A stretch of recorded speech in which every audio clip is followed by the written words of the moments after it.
لبيك اللهم لبيك। খুব গুরুত্বের সাথে একটি কথা শোনার প্রয়োজন, সেটা হইল গতকালকেও আমি লক্ষ্য করেছি এবং আমাদের বিভিন্ন ঘরে একটি ক্যালেন্ডার বিতরণ করা হয়েছে। এই ক্যালেন্ডারে লেখা আছে তারাবির নামাজ 8 রাকাত। গতকালকেও দেখেছি 8 রাকাতের পরে কিছু মুসল্লি ভাই তাড়াহুড়া করে বেরিয়ে যাচ্ছেন।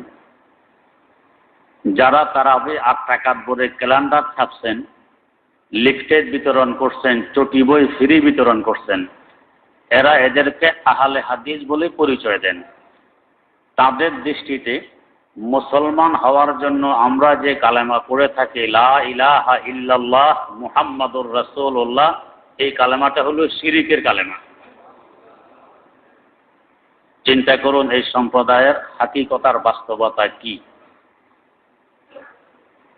মক্কায়ে মুকাররমার বাইতুল্লাহর উপরে গিলাফ হাজার হাজার বছর থেকে চলে আসতেছে। গিলাফের ব্যবস্থা থাকে বাইতুল্লাহর মধ্যে, এখনো কালো রঙের গিলাফ আপনারা দেখেছেন। পুরা গিলাফে শুধু এই কলমাটা লেখা আছে লা ইলাহা ইল্লাল্লাহ মুহাম্মাদুর রাসূলুল্লাহ। মাঝে মাঝে কিছু আয়াত স্বর্ণ অক্ষরে খচিত, আর কালো রঙের লেখা সব লা ইলাহা ইল্লাল্লাহ মুহাম্মাদুর রাসূলুল্লাহ।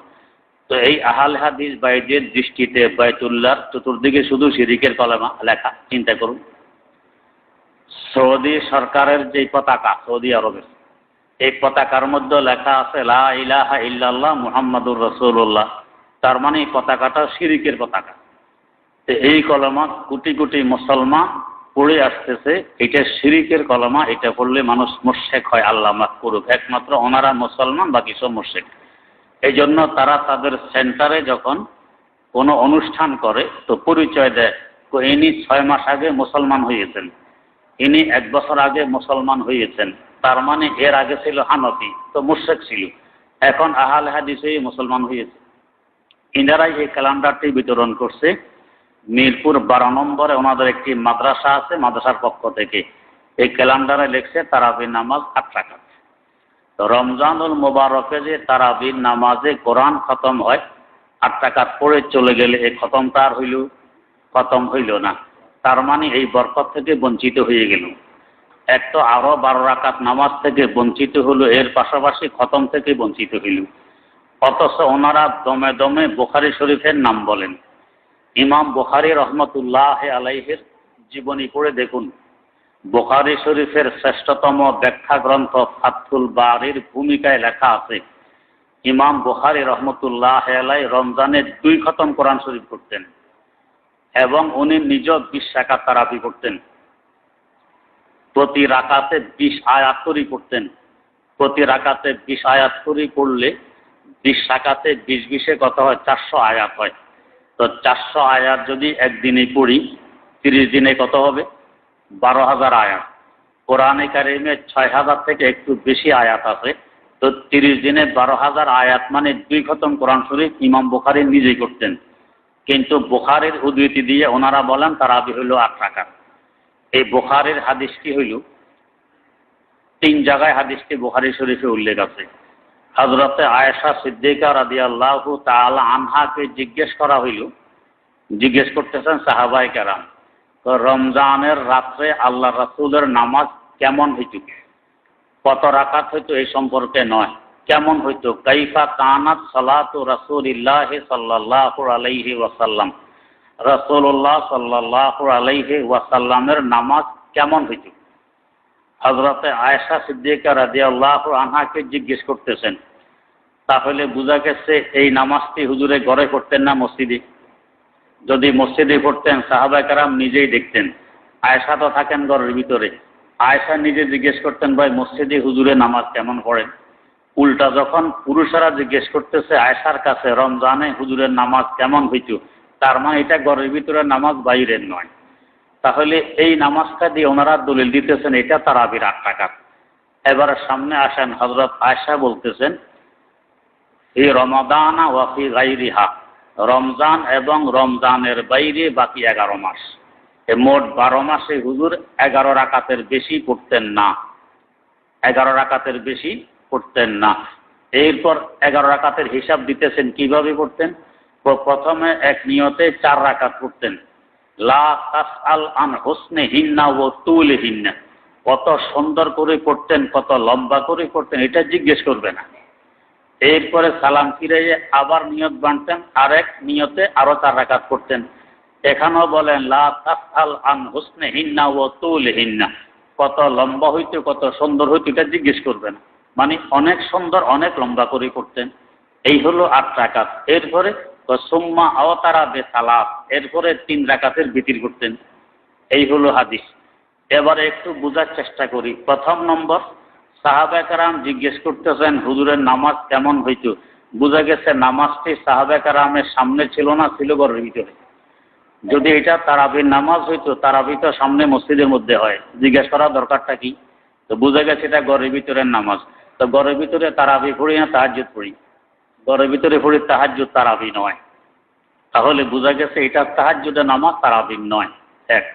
2 নম্বর কথা, হযরতে আয়েশা বললেন রমজান এবং রমজানের বাইরে 11 মাস, রমজানের বাইরে 11 মাস মানুষ তারাবি পড়ে না, তাহাজ্জুদ পড়ে, তাহাজ্জুদ পড়ে। যদি এই হাদিস দিয়ে তারাবি 8 রাকাত প্রমাণ করতে যান, তাহলে তারাবি তো 12 মাস পড়তে হবে। তাহলে হাদিস ভাইদের কাছে প্রশ্ন, আপনারা 1 মাস কেন পড়েন? যেই হাদিস দিয়ে তারাবি 8 রাকাতের দলিল দেন, এই হাদিসে তো 12 মাসের কথা। রমজান এবং রমজানের বাইরের 11 মাস মানে 12 মাসের কথা। তো তারাবি 12 মাস কেন পড়েন না, 1 মাস কেন পড়েন? তো বোঝা গেছে 12 মাস পড়া হয় তাহাজ্জুদের নামাজ, তারাবি নয়। 3 নম্বর, হাদিসে পরিষ্কার আছে এক নিয়তে পড়তেন 4 রাকাত। তাহলে হাদিস ভাইদের কাছে প্রশ্ন, আপনারা এক নিয়তে 2 রাকাত কেন পড়েন? তাহলে বোঝা গেছে এই হাদিসের উপরে আপনারা তো আমল করতেছেন না। তো এক নিয়তে 4 রাকাত তারাবির মধ্যে আমরাও পড়ি না, ওনারাও পড়েন না। তো যদি এই হাদিস দিয়ে দলিল দেন তারাবি 8 রাকাত, তো এক নিয়তে 4 রাকাত পড়বেন, 8 রাকাত কেন পড়েন? 4 নম্বর, এই হাদিসের মধ্যে পরিষ্কার আছে আওতারা বিসালাত, হুজুর 3 রাকাতের বিতির করতেন। তা আপনারা 1 রাকাতের বিতির কেন করেন? এই হাদিসের উপর আমল আপনারা তো করতেছেন না। 5 নম্বর, ওনারা বলেন কি, কয় যে এইটা আসলে তো তাহাজ্জুদের হাদিস, এই তাহাজ্জুদটা রমজানে আসলে তারাবি হয়ে যায়। এখানে আমার 2টি প্রশ্ন, তাহাজ্জুদ রমজানে আসলে তারাবি হয় হাদিস দেখান। যেহেতু আপনারা তো আহলে হাদিস, হাদিস দিয়ে কথা বলেন, তো বাহিরের তাহাজ্জুদ রমজানে আসলে তারাবি হয় কোন হাদিসে এ পর্যন্ত দেখাইতে পারবেন না, পারছেন? এটা আপনাদের নিজের মুখের কথা, তো আহলে হাদিস হইলেন কিভাবে? আর 2 নম্বর প্রশ্ন হইল, এটা কত বড় একটা কুযুক্তি আর অযুক্তি। একটু চিন্তা করেন, একটা গরু 11 মাস থাকে, গরু রমজান মাসে এটা হয়ে যায় ছাগল। এটা দুনিয়ার কেউ বিশ্বাস করবে যে 11 মাস গরু থাকে, রমজানে এসে ছাগল হয়? একটা কুকুর 11 মাস থাকে, কুকুর রমজান আসলে হয়ে যায় বিড়াল। এটা কোনোদিন বিশ্বাস করবে? তাহলে 11 মাস থাকে তাহাজ্জুদ, রমজানে আসলে এটা হয় তারাবি। এটা তো এরকমের গরু 1 মাসে ছাগল হওয়ার মতো। ছাগল মার্কা মানুষের পক্ষে এই ধরনের কথাবার্তা বলা সম্ভব? যারা মানুষ মার্কা মানুষ, এদের পক্ষে এই ধরনের কথাবার্তা সম্ভব নয়।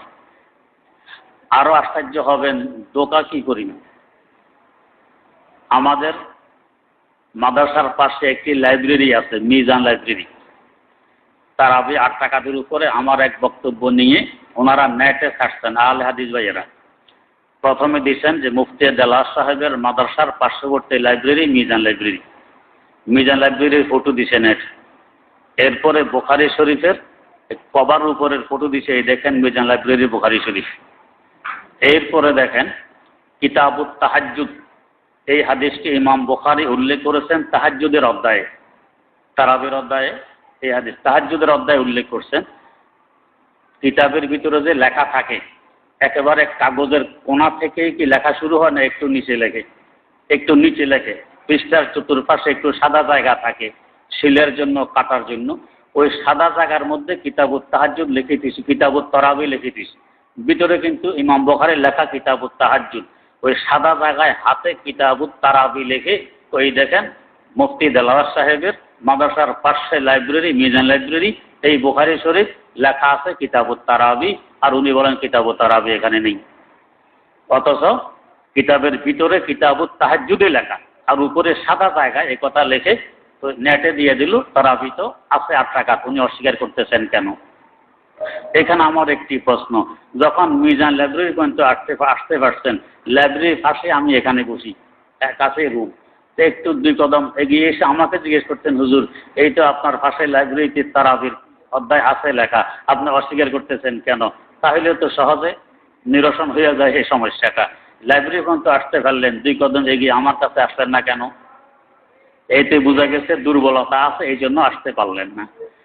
6 নম্বর কথা, যে ইমাম বুখারী রহমতুল্লাহ আলাই নিজেও তারাবি করতেন 20 রাকাত, প্রত্যেক রাকাতে 20 আয়াত করে করতেন কমাস কম। তো যেই ইমাম বুখারীর কিতাব দিয়ে দলিল দিতেছেন উনি 20 রাকাত কেন পড়েন, তার মানে উনিও বোঝেন না, আপনারা বুঝতেছেন। 7 নম্বর কথা, যে যদি এই হাদিস দ্বারা তারাবি উদ্দেশ্য হইত, তাহলে কিতাবুত তাহাজ্জুদ, তাহাজ্জুদ অধ্যায় হাদিসকে ওনারা কেন উল্লেখ করলেন, তারাবির অধ্যায় আনলেন না কেন?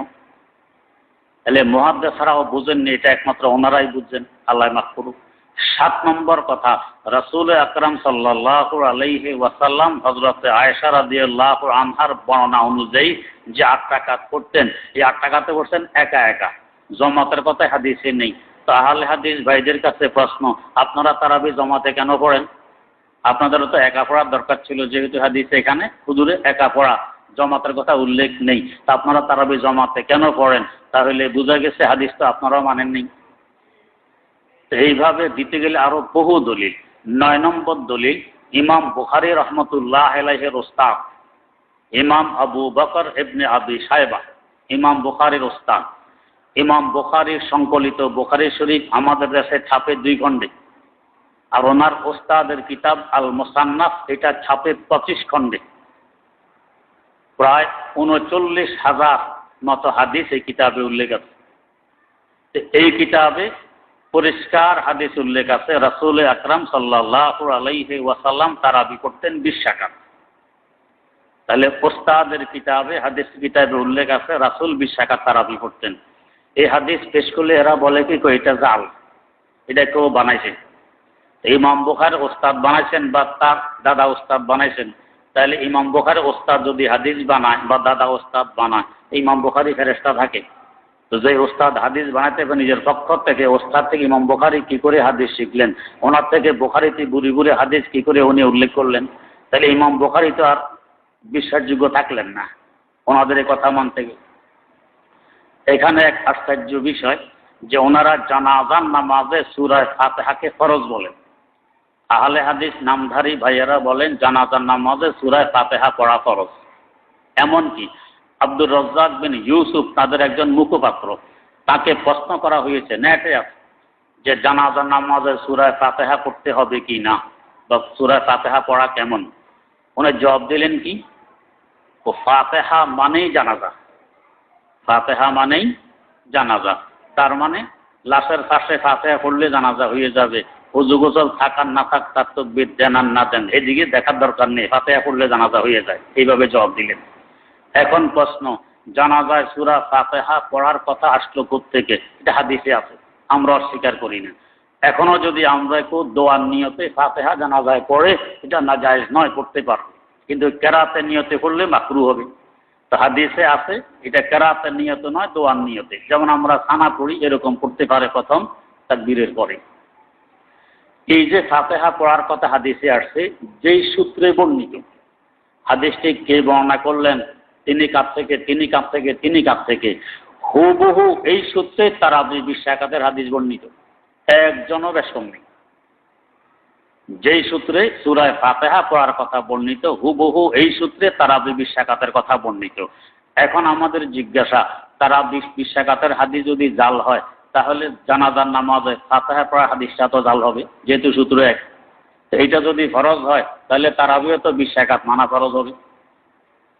তো একখানে মানলাম আর একখানে মানলাম না কেন? এক বাজারে 2 দর। এরপরে 10 নম্বর দলিল, একটা সাধারণ জ্ঞান। ধরুন আপনি গুলিস্তান যাবেন, বাস ভাড়া কত জানা নেই। একজনকে জিজ্ঞেস করলেন, ভাই মিরপুর 1 নম্বর থেকে গুলিস্তান যাইতে বাস ভাড়া কত লাগে? ও লোকটি বলল বাস ভাড়া লাগে 20 টাকা। আরেকজনকে জিজ্ঞেস করলেন, ভাই বাস ভাড়া কত লাগে? তিনি বললেন বাস ভাড়া লাগে 8 টাকা। আপনি ঘর থেকে বের হয়ে যে 1 নম্বর যাবেন গুলিস্তান যাওয়ার নিয়তে, শুনছেন তো ভাড়া দুই রকম, একজন বললেন 8 টাকা, একজন বললেন 20 টাকা। বলেন তো কত টাকা পকেটে নিয়ে 1 নম্বর যাবেন? 20 টাকা। কারণ 8 টাকা নিয়ে গেলে যদি দেখেন যে বাস্তবে ভাড়া 20 টাকা, গুলিস্তান যাওয়া সম্ভব হবে না।